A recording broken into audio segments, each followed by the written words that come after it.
Hello, ladies and gentlemen, craft spirit enthusiasts, and those interested in the intoxicating world of craft distilleries, cideries, meaderies, wineries, and the occasional foray into breweries. It's Rich Shane, and welcome to Fermented Adventure, the podcast, where we bring you the fascinating people that are making the mash, fermenting, distilling, bottling, pouring, and delivering to you some of the finest libations in the world. Before we get started, here are a few housekeeping items. Thank you for bringing the podcast into wherever you are and whatever you're doing. We truly are grateful that you have chosen to listen and make us part of your day. It would mean the world to us if you left a 5-star review. This helps us climb in the rankings, and it makes it easier for others to find us. Don't hesitate to leave us your comments as well. If the podcast didn't meet your expectations, tell us why. We're always striving to improve. You can find us at fermentedadventure.com. We are on Instagram and Facebook as Fermented Adventure. Email us at fermentedadventure@gmail.com. All right, FA Nation, let's meet our guest. He's Sheik Meah. I'm Rich Shane.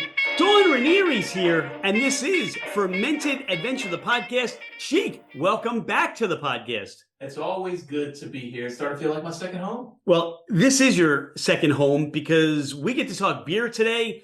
Your theme, what you're bringing, is the idea of grilling and summertime. So I feel like we should have some Will Smith going on in the background, maybe some sound effects for grilling hot dogs or hamburgers. What are we grilling today, Sheik? All that good stuff. So the idea basically is this. When you decide that you're going to have a nice summer day, whether you are out manning the grill or on the beach or just playing golf with some buddies, what can you drink that's not going to ruin your day? Because when you're transitioning from winter to spring to summer, you want something lighter, you want something that's going to be more refreshing, and you might still want something that's going to give you a little buzz. So the idea is, what beer should you be drinking that you can have more than one of when you're out on a hot summer day and not feel like you need to drink a gallon of water in between each beer? You know, anytime I think of summertime beer, just the idea, the word picture comes into my head. My dad, he didn't drink a lot of beer, but he'd have the can of Heineken. And I can always see the can of Heineken next to the grill as he's getting the charcoal briquettes going. And that's my vision of summertime. But all right, that's also back in the 1970s and 80s. And we've got craft beers, we've got specialty beers, we've got a lot of variety here that wasn't out there at the time. So this makes, to me, summer season, grilling season, a lot more fun. But you also said something key. You don't want to ruin the day. Exactly. And that's the whole idea. Yeah, full disclosure, you can drink whatever you want any time of year. But a lot of times people don't realize how powerful that sun is. They don't realize how much that heat and humidity is getting to you. And you don't want to sit there and have a beer or two and realize that because you're drinking something that's such a high alcoholic value or that's so heavy, you can't enjoy the food that you just grilled, or you can't enjoy time with your family. Because summertime, let's be honest, is time with your family, time with your friends, time to enjoy the great outdoors. And you don't want the fact that you want to have an alcoholic beverage to ruin any of that. I feel like we're providing a personal service here. We're providing a special safety service for our listeners with the proper beer consumption or what beers you should be drinking. The lineup of beers, and as always, I don't know what they are. You bring the surprise and we go through them and decide what do we like, what don't we like, and what would we prefer. So you did go local again, so that's what I like. I did. I always try to stay local because here's the idea. You could always go with a classic light beer, or your Heineken's a prime example of something that, hey, you've seen for generations, and there's nothing wrong with that. If you want to go with something that has light at the end of the title, or your Blue Moons or whatnot. But if you go to a place that is serving different craft beers and you're not sure what to get, it's kind of the idea of what we did in our previous episode. We talk about different types of IPAs, and people who say they don't like IPAs, you might not just have found the right IPA that you'd enjoy. So I'll ask you this question, Rich. What kind of beer would you be drinking on a summer's day? And you give me a brand if you want, but if you're going to drink a beer in July, what would you reach for? I'm reaching for one of three things. Okay. A lager, a pilsner, or for me, a sour. Yeah. Now, great selections. So sours are interesting. If you like sours, excellent. There's a ton of sours there. But the top beers beyond sours that go great when the weather gets little up there in your 80s and your 90s, you're going to look for something that is a lager or a pilsner, a pale ale, or something that has a little bit of wheat in there. So we were talking about some of the bigger names that are starting to grow. You think of your Konas, you think of your Modelo and your Coronas, and those are fine. But if you're looking for something more local, that's kind of the stuff you want to look for. Okay, is this a wheat beer? Is this a lager? Is this a pale ale? There's also something called session IPA, which all that means is an IPA that's not 8%, 9%, 10%. It's usually between the 3 to 6% range. So it's a little lower, it's a little lighter, it's a little bit more refreshing. And then, of course, you got stuff you can put a little bit of fruit into, or a shandy, if you will. So I got 4 different types of beers here, 4 different local areas. I will give you a choice. Do you want to go IPA, ale, or you want to go with something fruity? Knowing my love for IPAs, let's get that out of the way first. Okay, so this way I can get my palate cleansed with some other things. So Neshaminy Creek local brewery, one of my favorite breweries ever. This is actually going to be the highest alcohol by volume beer that we have at 6.6. Now, what's interesting here, this is the Country Line IPA. You see the way the can is set up. You're going on a family road trip. You might be going camping, something like that. So the idea of this beer is that this is something that you have after a long day, which is why it's a little stronger. With that being said, I personally have had this one. If you are out doing something that's going to take a long period of time, let's say grilling some ribs that you got to spray with the apple cider or what have you to make sure that they're cooking right, this is great to enjoy, to sip on. This is not something that you're trying to crush 5, 6, 7 of them. So you ready to try this? Yeah, but just for correction, this is the County Line. You had mentioned Country Line. When you said that, I'm picturing Country Line dancing. So I thought maybe we were taking this, right to the Country Line dancing experience, and it would be a whole different grilling experience. This is Country Line, absolutely.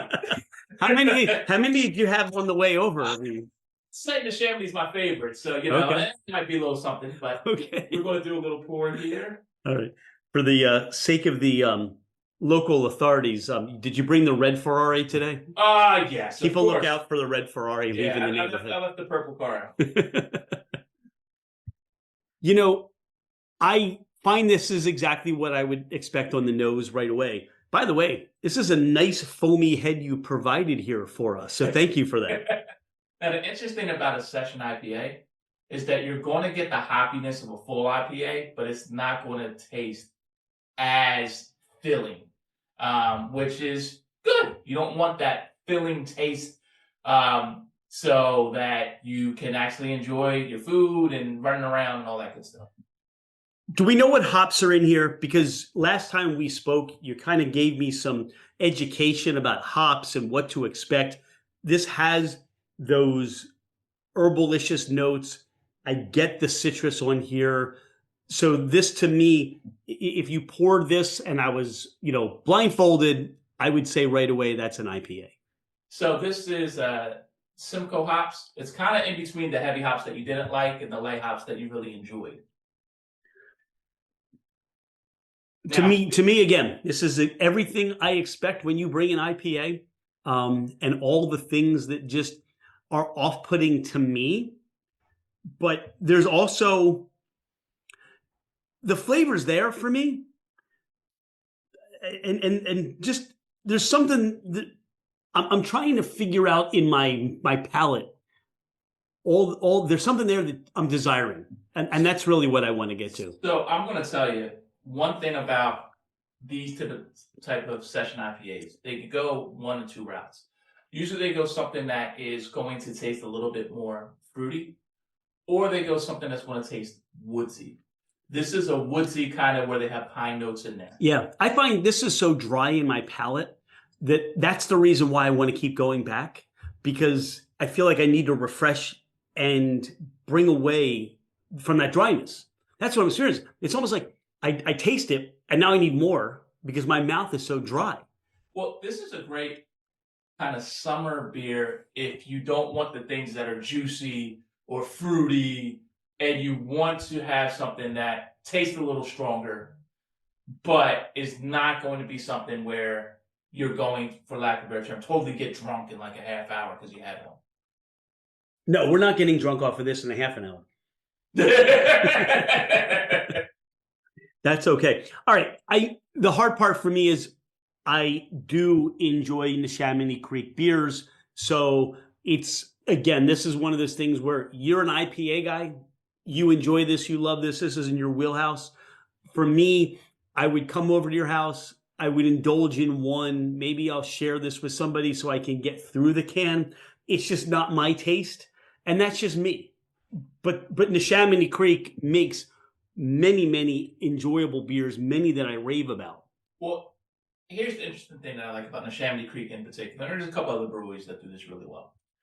What I'm learning about you, Rich, is that beers that seem to have some sort of strong notes that would be woodsy, strong notes of pine, strong notes of cinnamon, that where it's not a winter beer, mind you. We're talking IPAs. Strong notes of oak. They're not going to land with you. And you're also a big bourbon and whiskey. Yeah, those flavor profiles, those would be great. Those would be great in a bourbon. I'm a barrel aged gin. I'm very happy with all those things. And you said you're looking for something more. That's probably what it reminds you of, something like a bourbon. But this would be the worst bourbon you've ever had because it's beer. You are right on. If this came out of a bottle that said bourbon on it, that would probably be the worst bourbon I have ever had. Now here's the good news. There's more. There's 3 other beers. There's 3 other beers, okay. And everything else, pardon me, I believe is going to be more your wheelhouse. Okay. So, it's like you wanted to really see if I still wanted to be on this date. Well, if you can endure this, you're going to tell me about all your bad traits and characteristics, and you know what? All right, stick around because it may get better from here. This is the worst that you're going to have. Okay. So, how do you feel about shandies? Oh, I'm okay with that. I mean, to me, that's, again, those are one of those things that you pour. It's a summertime thing.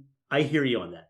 That's exactly what I would say. So normally when you see a shandy, you either see your lime and kugel, where it's just lemon and beer. You might see orange, maybe lime.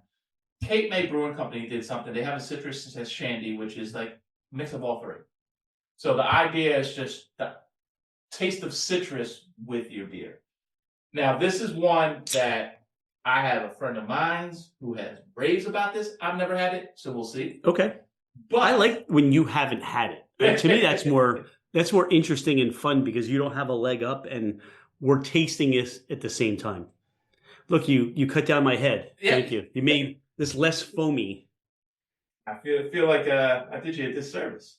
No, you're okay. Yeah, I get oily, I get citrusy on the nose, and maybe there's some residual of that IPA in my glass. Maybe next time we can afford having somebody give us fresh glasses and peanut glasses.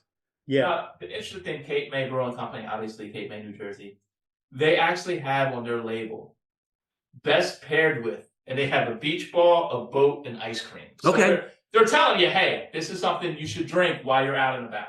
So if I don't have a beach ball, a boat, or ice cream, throw it away. Throw it away. Yeah. Okay. If you're just, sitting there by the pool, then right. Yeah, you're not allowed to have this. Okay.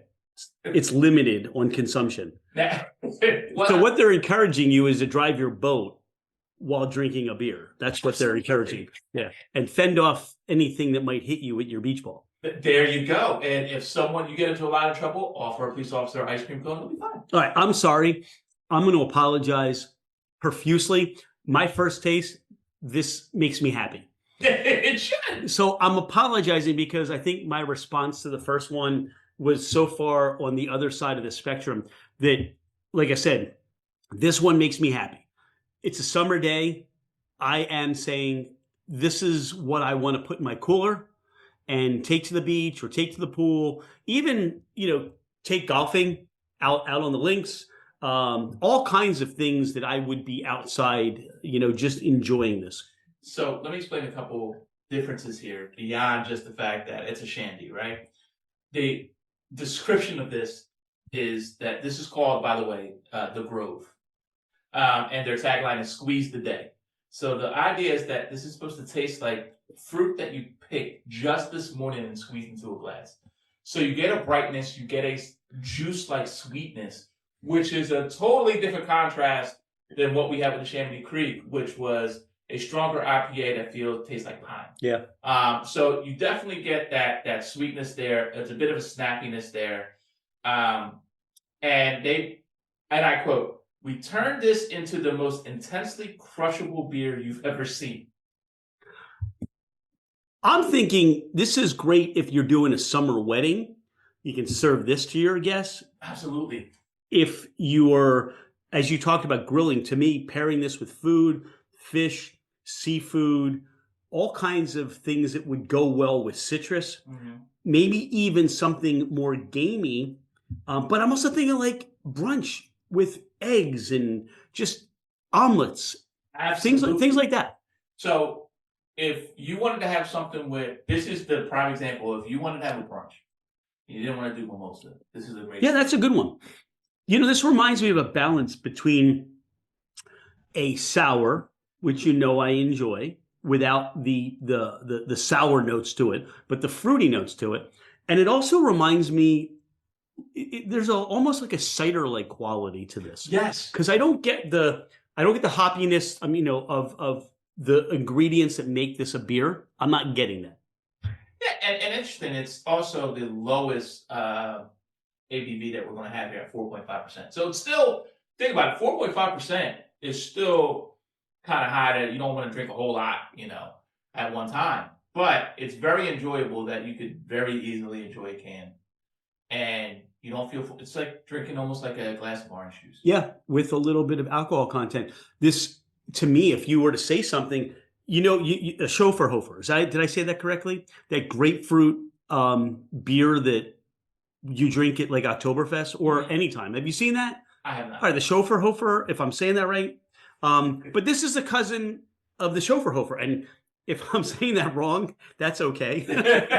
I'm confusing this with something else, but I think people get an idea that with all that orange and citrus, it really, I think that's like only 2.2% alcohol by volume. So I don't know what this is, but this is really light. Yeah, this is 4.5. Yeah, okay. So it's definitely, and I like the fact that they try to get lime, lemon, orange, even a tad of grapefruit, but it's not sour. So if you're someone who kind of likes sours, but the sour beer could be a little too intense, this is perfect for you.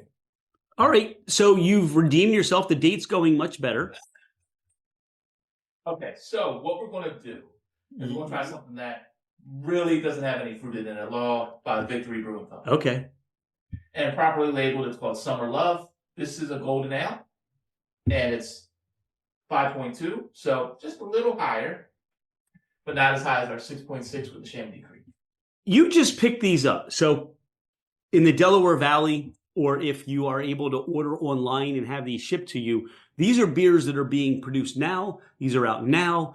You can enjoy them now. It's not like we brought some old relic that you got as a limited release 3 years ago. Correct. You can get these beers now. Yeah, and I'll give you an example. So we did a show on superhero beers, and one of the things that Evil Genius did was they had a beer that was based off the Ninja Turtles. It was called Turtle Power. It was a grapefruit shandy. Would have been perfect for something like this. They don't make it anymore. Okay. All this stuff I literally picked up yesterday. Not only did I pick it up yesterday, but you can find this at a beer distributor. I found all these single cans at my local Giant. So if you go to a place like Giant or Acme that sells, I'm sure they all carry. I mean, you're talking about Chamonix Creek, you're talking about Victory, you're talking about Cape May Brewing. These are large breweries in the Delaware Valley area, Delaware, New Jersey, PA, even Maryland, and probably New York in some areas. I mean, these are beers that are distributed that way, so you can certainly get them. Absolutely. I wanted to make sure that stuff that you hear us talking about it and you want to pick one up and try it for yourself, you can. And the best part I think about these too, if you're not completely sold, you can pick up a single. You don't have to buy a 6-pack or a 12-pack, depending on what you like. I mean, after you have one, you might decide, yeah, I am going to pick up a 12-pack. But it's definitely things that I want to make sure that were available to anyone who's listening to the show.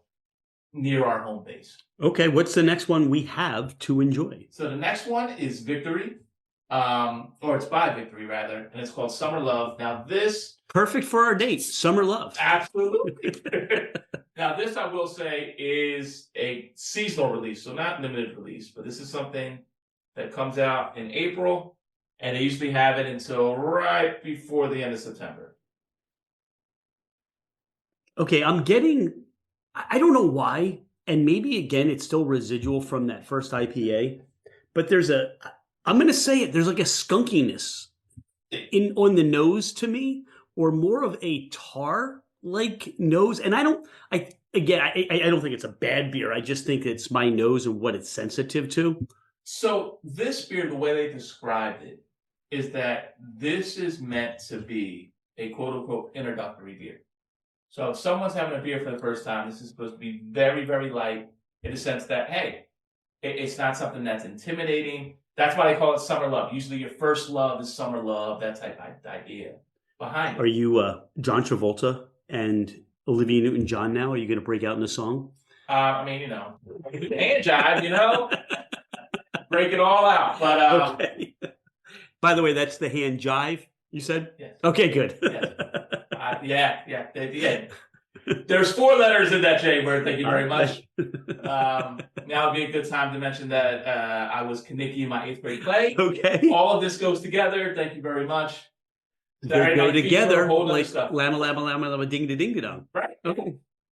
I had no idea we were going to take this turn on our date.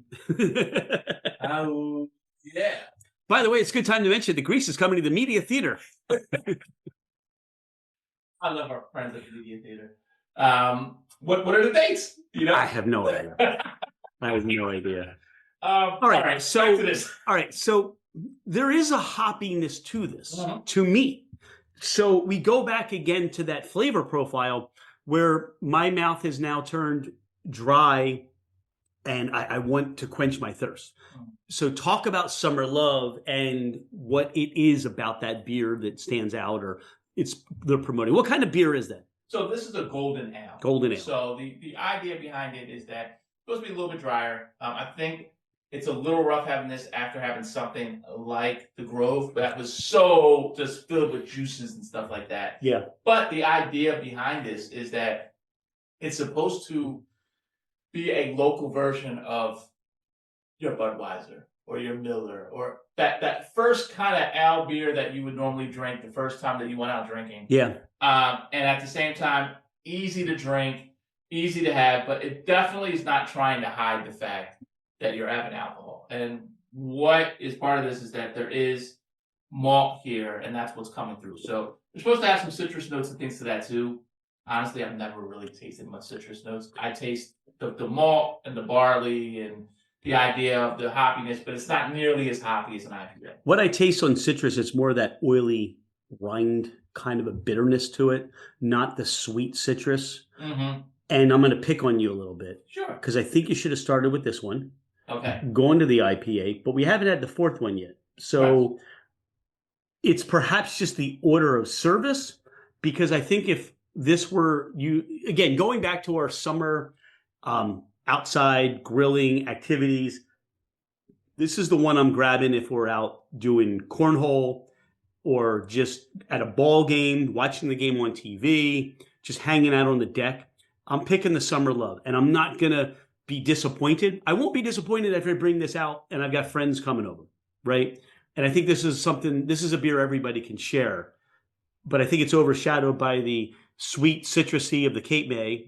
So I have to reacclimate my taste buds to that. So I'll give you if you were going to go from, I don't say bitter, but less sweet to most sweet, it would have been the Chamonix, which is the first thing we had. Then our Summer Love, which is what we're drinking now, because they're actually both made by Simcoe hops. They're okay. The same kind of hops, but how they're That's brewed, fascinating. yeah, okay. It's totally different taste. And then probably our next thing from Sterling Pig and then Sheik Meah. So I would like to say I had a strategy to this. There's just a way that was. But I'm putting you on the spot now. Yeah. The interesting thing is that, as I mentioned, this Summer Love by Victory and the County Line IPA by the Chamonix Creek, both made pretty much the same kind of stuff, but the way that they were brewed, the then the Chamonix Creek one was way stronger, and the notes were way more powerful than the Victory Summer Love, which really was going for, hey, your friend says all I drink is Budweiser, Yeah. all I drink is Miller. You can say, well, listen, try this. It will definitely remind you of that. You'll enjoy it. Actually, that'll remind me of that, but it won't, because this has way more flavor and is significantly more interesting than those other beers you mentioned. To me, and again, I'm just continuously thinking, where am I drinking this outdoors? Where would I like to enjoy this? And it reminds me, we were just at Longwood Gardens, and they've opened up a beer garden, and they do have local beers there. In fact, our friends at Kennywood were there, prominently displayed, but local beers too. And it's really good to see in that environment. I'll tell you what, they got the big pretzels going on. Oh, yeah. They've got kielbasa sandwiches. Great place. It's worth the admission, and they keep the prices reasonable to me. So having that beer garden there, this would be something where I would say, oh, Summer Love. I would love to enjoy the flowers and all that Longwood Gardens has going on. That's a perfect pairing if they want to bring that in. But they did have a really nice array of beers that they were offering. Not just, the standard beers that you would expect that the larger producers would have available. And Longwood, I went there closer to the winter time, and they had the same type of thing. They dove very, very much into the local establishments. Kenwood's awesome. Yeah, I said Kennywood. So we're going to appease those people out in Pittsburgh. I was about to say, Kennywood is maybe where you're riding a roller coaster and afterwards you grab a Summer Love. That's something different. You got the country line. I got the Kennywood. So we're 1 for 1 on the mispronunciation. There we go. But yeah, I mean, like to kind of go over these past three, the county line is something you're probably drinking towards the end of the day. Your orange or your the Grove from Cape May is something that is very sweet that you could have either at brunch or if you're out and about and you're moving around a lot more. Summer Love is basically, hey, you're hanging out, you're chilling. Maybe you're talking with a friend waiting for the food to get off the grill. This final one is something that you could have had, I won't say necessarily for the brunch stuff, but any of the three. And this is going to be the closest thing to a Blue Moon. Excuse me. Are you going to break out into a song again, or do you? No songs, no dances, none of that. But this is by Sterling Pig. Okay. And this is their Orange Street Wheat.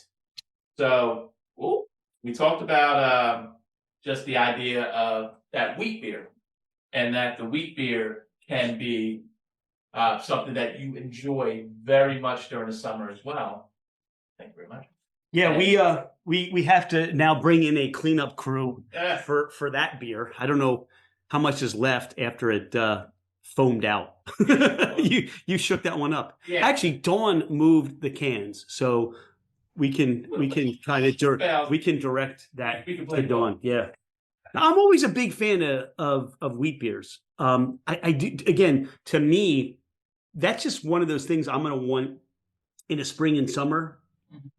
And I'm always drawn to the piece of fruit in there. And I didn't bring fruit. So I want to say I should have had some slice oranges or something. Well, the idea is that this is supposed to have, much like the Blue Moon, that kind of Belgian wheat, but it kind of presses the orange into it so you don't need the orange slices. I'm going to put you on the spot. And I've always wondered this, and I should have asked, why is there like a lime in a Corona? Why is there a slice of orange in a Blue Moon? Why do I've never asked, or why does that get done that way?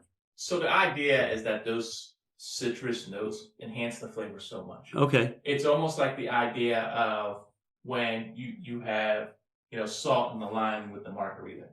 So the whole idea of even having any sort of citrus with a beer, it's just the pairing in general that enhances the notes of the beer. Because to go back to our Victory Summer Love, that's supposed to kind of taste kind of flat, have one note. Adding any type of zest, it's almost like the same idea of adding lemon zest to chicken or a squeeze of juice to your fish. It enhances all the flavors in it to make it kind of dance on your tongue. And that's why they do that. With, if you never really think about orange and wheat going together, but the way that a Belgian wheat is brewed And the way that it has some sort of hoppiness, but not like what you get in an IPA where it's punching you in the face. The orange helps bring up the whole profile. I'm thinking, because you started mentioning what to do with food, this is a great beer for beer can chicken. Yes. That I would, if I'm going to roast a chicken or I want to put that on the grill, I'm going to save an extra can and I'm going to make beer can chicken out of this one. I really enjoyed that. So a good note, anything that promotes the wheatness or barley, if you think of any meat that would go well with bread or with the barley stuff, think of something that would go well with rice. That beer is going to be a great ingredient to use with that meat. And a lot of people really don't think about that kind of stuff, but Belgian wheat, if you're putting something on a wheat roll, your chicken, even if you wanted to, I wouldn't suggest it too much, but if you wanted to put a little bit in with some sort of like a gamier beef, especially with the orange, if you're trying to go for like a orangey type flavor into it, it will work really, really well. Yeah, I'm doing my pork with the provolone and the broccoli rabe. That's my mouth is watering just thinking about that's going to be, I'm going to take that juicy pork sandwich and that beer. That's my compliment. That's what I want. And you got the provolone that has the sharpness. Yep. You have, of course, your pork, and you invented something else. The broccoli rabe almost has a little bit of a sour to it. No.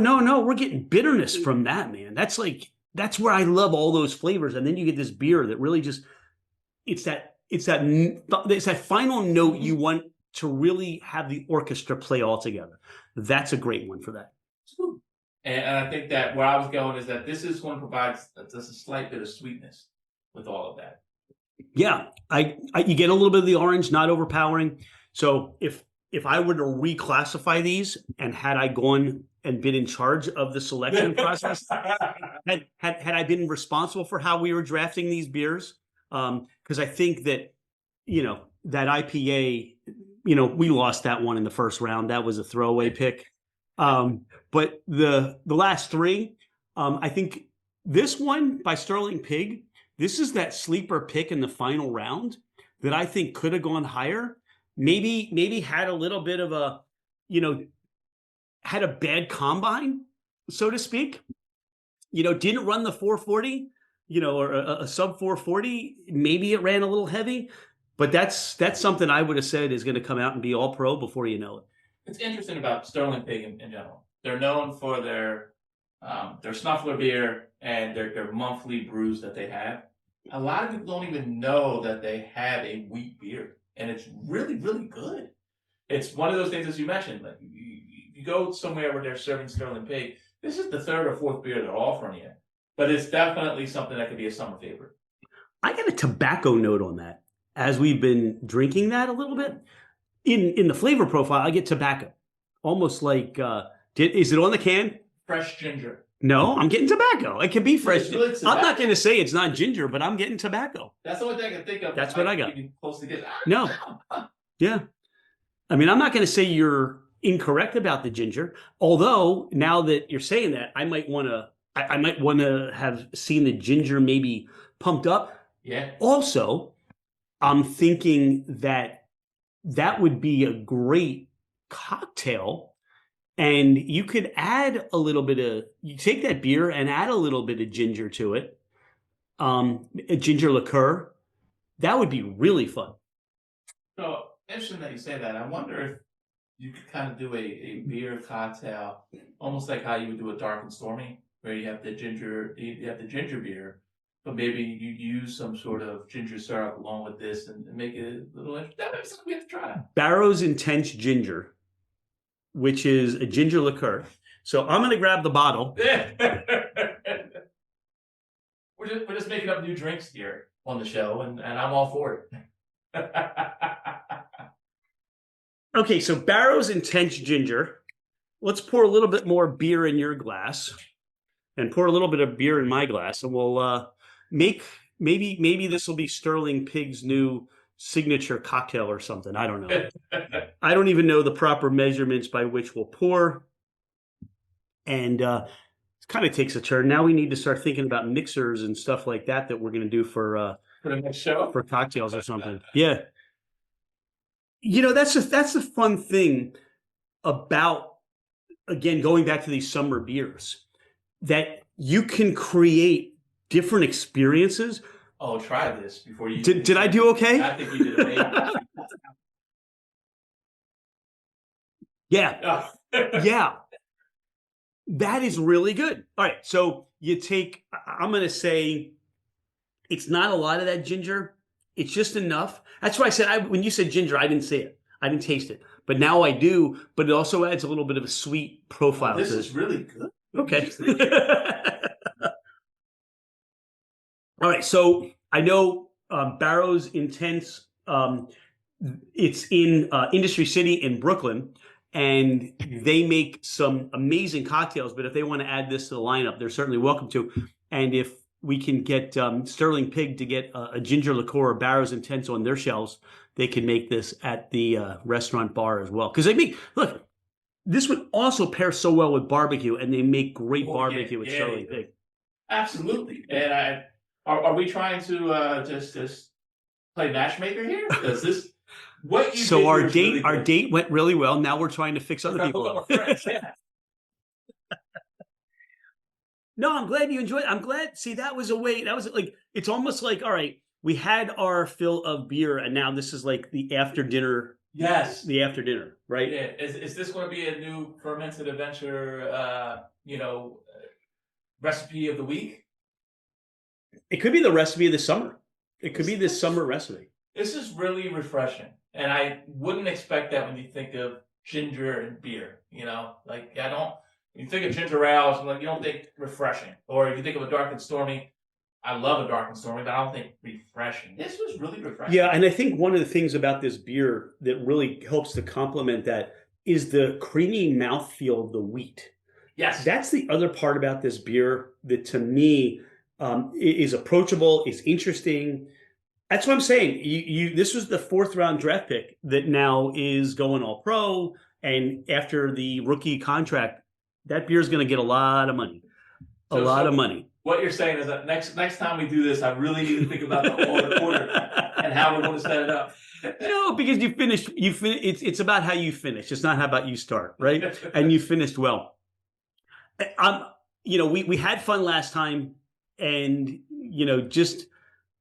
This for me, because as you know, we like beer, but bringing you in to introduce the beers and having the opportunity to play with them and learn more, that's what's fun for me. And I appreciate our time together to do this and all the knowledge you bring from your years of what you did podcasting and drinking beer. This just becomes really fun for me. Well, I appreciate that. And I think what's really interesting is that when you hear people say they like or don't like beer, or I like this brand or I like that brand, or this style, and you don't realize how many different subsets in the style it is, you're shutting yourself out to something that you might find as your new favorite. And there's so many people that right now, the summertime wave of things is to go with the hard seltzers. And there's nothing wrong with hard seltzers. But I'm hearing more and more people drink hard seltzer, not wanting a hard seltzer. They actually want a beer, but they think that their selection is so limited that they don't know where to explore. So if we're able to tell people like, hey, just ask the bartender, do you have a wheat ale on tap? And you're probably going to like it. And then if you do, hey, what brand was that? Beyond Blue Moon, which everybody loves the Blue Moon, but it expands your horizon, and you might find your next favorite beer that's also local. And if you're able to support local too, that's always awesome. You talk about seltzers and you talk about summer, and I'm curious. To me, what's interesting, and I'm fascinated to find out, is what is the summer? What are people going to be drinking this summer? Right now, we don't know. Are they going to go back to? Is it going to be seltzer? Is it going to be the waters that seem to be more prominent coming out? The alcoholic waters or the low ABV Yeah. waters. I mean, so who's going to take hold of the beach scene this year? And you're going to see a can that's just going to go viral. Are people going to come back to some of those? This is what we've been drinking last year. This is what we drank the year before. Is it going to be the spiked iced teas? Is it going to be the spiked lemonades? It'll be interesting to see how the summer plays out, but we can make sure we're monitoring the beach scene to see what people are walking around with. Look, I can tell you, I think that those canned ciders in some way for the beach and those canned meads, to me, if you want to seem a little bit more interesting, not to this is a great beer, not to say these, but I think if you want to bring something that nobody else is doing, that may be a way you want to go and support your local craft cidery or meadery. But I will go back to this. The ones here for me, the Sheik Meah and the Sterling Pig. If I'm cracking those open and I'm just relaxing, I think people are going to join in and enjoy those. Your IPA people, they're going to love the Neshaminy Creek. There's nothing wrong with that. And this summer love, that's so introductory. Yes. Like you said, you're not going to go wrong if somebody comes over and says, I'll have a Budweiser. And go, well, this is what I have. They're going to say, oh, this is really good. I'm glad you brought this. Where I think, as far as beer is concerned, because we're at an interesting point where it comes to alcohol in general. Alcohol sales when it comes to beers and stuff, for the first time in a long time for people under 30 or down.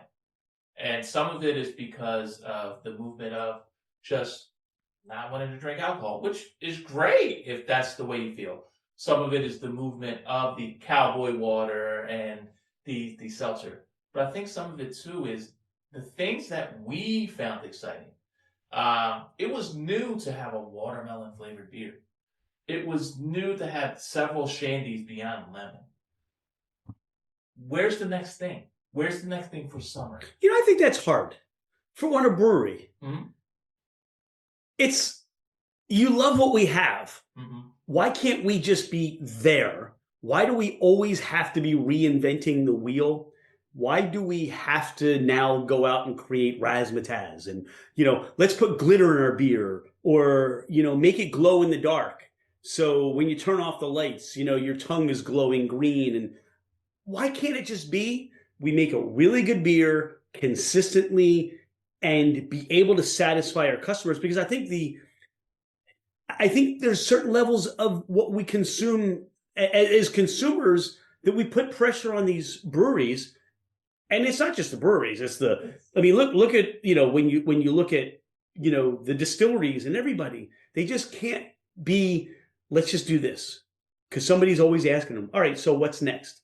Well, I think that you are 100% correct. If you do something good and you do something really, really well, and you stick to what you do well, you can have a ton of success. I mean, look at Budweiser, or even look at something like Pabst. Everybody kind of looks at Pabst as like a very introductory beer. The reason why Pabst Blue Ribbon has been around since pre-Prohibition and made it through all that, and they're part of American culture. But there is something of having that kind of branch of your business, and this is for anything, whether you're talking about a restaurant or you're talking about an ice cream shop or you're talking about a brewery, of what is something unique that we can do. And I really think what it's going to be is that I think people are really enjoying shandies, and it's just, okay, how are you going to bring a certain flavor profile that I haven't had before that's really going to be enjoyable?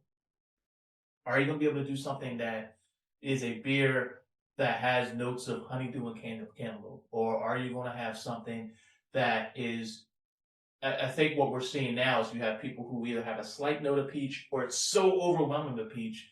And there are one or two breweries that have found a nice middle, and that goes really, really well. Because what people want, I think, especially during the summertime when it comes to their beer, is they want summer in a glass. And you can do that with mixers because there's so many other things you can do when it comes to alcohol.